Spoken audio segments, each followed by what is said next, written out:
Okay, so I guess I'm going to explain to you guys how I made the gear drive for the Cadillac. All right, so the Oldsmobile engines in the Cadillac 472 500s, 425, and I believe the 368, and there could be another engine there. I'm not remembering.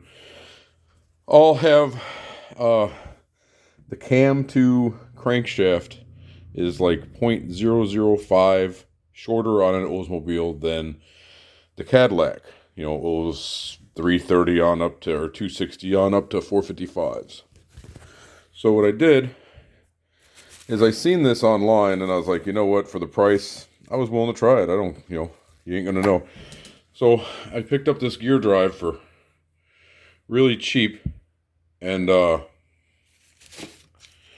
decided it was solid. So I should have been able to machine it out to fit the Cadillac. Now, what I didn't know when I took it to the machine shop, they're like, yeah, this is going to be $60. Well, they tested it. It ended up being on their Rockwell scale of 62. And I don't pretend to be a metallurgist. I don't know totally what that means. But the guy was saying it's way over hard. And the machine it is a bastard, he tells me. So they had to buy some special bits to cut it. So it cost me more to do it. So I got charged for that. Now, what I did, this is really hard and it's hard to re-drill. But now, these are stock Cadillac gears. Right here. Right? Got them right off of Rock Auto. I think I paid like $10 for both of them. Now, if you see, the Oldsmobile, where the keyway's at, and the timing mark is here. Now, if you look at the Cadillac, right, it's way over here. So, you got to remark this. You're going to have to figure out where it's at and drill you a dimple there. But either you can machine it flat real quick and have them put a dimple in for you where you need it, which is fine. I score in mine with a die grinder just so I know where it's at. And then obviously the other bit is, this is the same gear because it's out of just a different set because I'm making two of them. And I had them just machined it out to the Cadillac gear here. Now they forgot to put this reference hole in, which isn't the end of the world.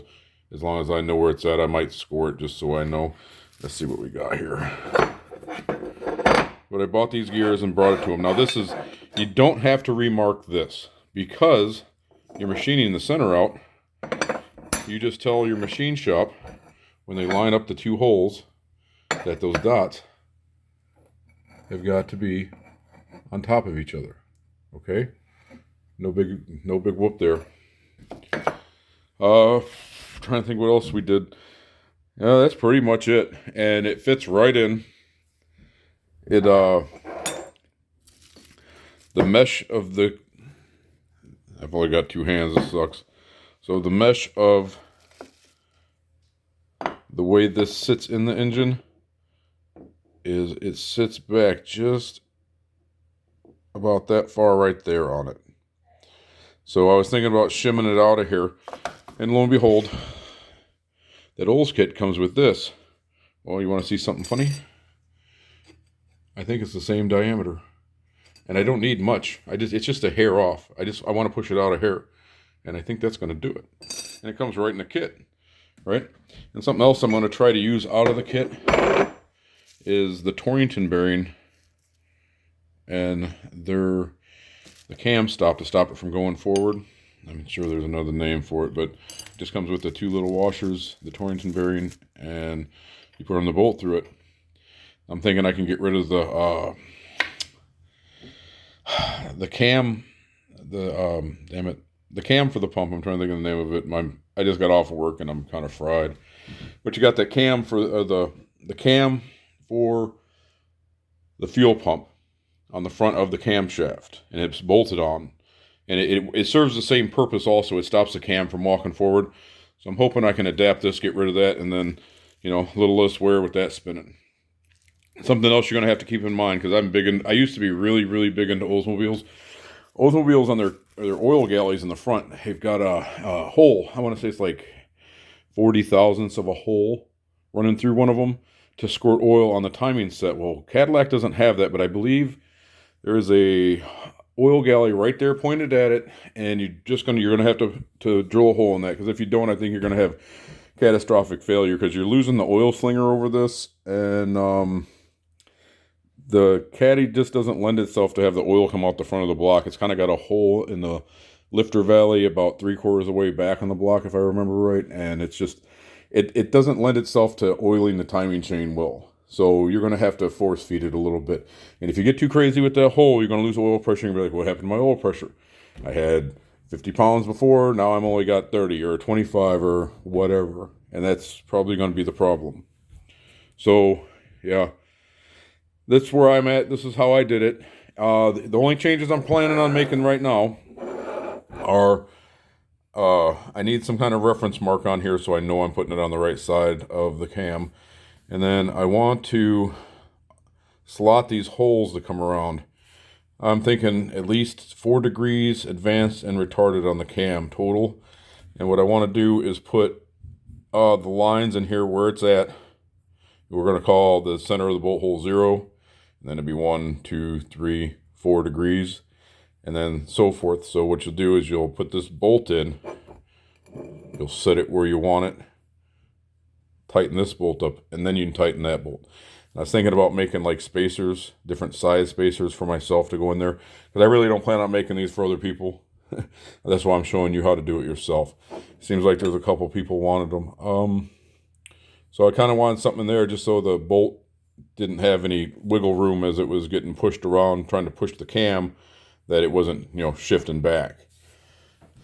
So that's where I'm at with this. This would help you if you want to get it in this. I want to say these kits were like $50-$60 for these gear drive sets for the Oldsmobile. We'll find out. It's all Chinesium metal, so who knows.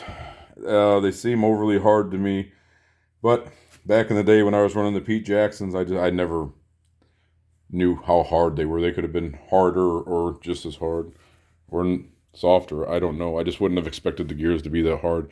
The machine shop didn't either until they had to test it. They're like, wow, this thing's making our machine squeal really bad. Why? And then they called me up. They said, stop. They're like, do you want to spend this much more money? And I said, sure, because this is something I really wanted. I'm really big into gear drives. They more the accuracy of them. Don't get me wrong. My engine, I don't plan on spending it past 6,000 RPMs, but the cam's never going to come out of place with it. As long as it doesn't break, we're good. I got a lot of people my whole life, because I've run them for a long time, telling me about cams breaking, and usually when you ask them, they didn't run one, or if they did, they can't say what broke because nothing broke. It's always somebody else broke it. And okay, the gear drive I had, the last one, the engine lived from roughly 5,300 to 9.1 on the tach, and that's where it lived, and it liked living there. And it had a gear drive, and I had the thing for years and pounded the crap out of it. I mean, doing wheel stands in the street, racing anybody and everybody, I just didn't care. I was young, who cared?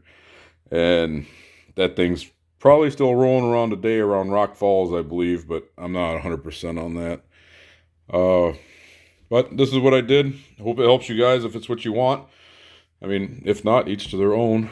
One of the guys on one of the sites I'm on Facebook for the 472-500 was talking about a belt drive. They're not my thing, especially not this caddy motor. The big block Chevys, I see them run, small blocks, yeah, they're cool. But when you watch dyno tests with them, now once again, I've never run one, so this is, you can call it internet engine building, whatever, I don't care. I've seen enough dyno results with them where they lose like 20 horse because they got to have so much tension on them. It's dragging. If they work, that's fine. And their big claim to fame is no harmonics going through it. Well, if harmonics are the problem, then every diesel out there is the problem. How are they not just shattering camshafts? Because those things have got a lot of rattle as it is. And don't get me wrong, the cams are at least twice the size in diameter, but either way, you get what I'm saying. Most of your stuff is derived from diesels.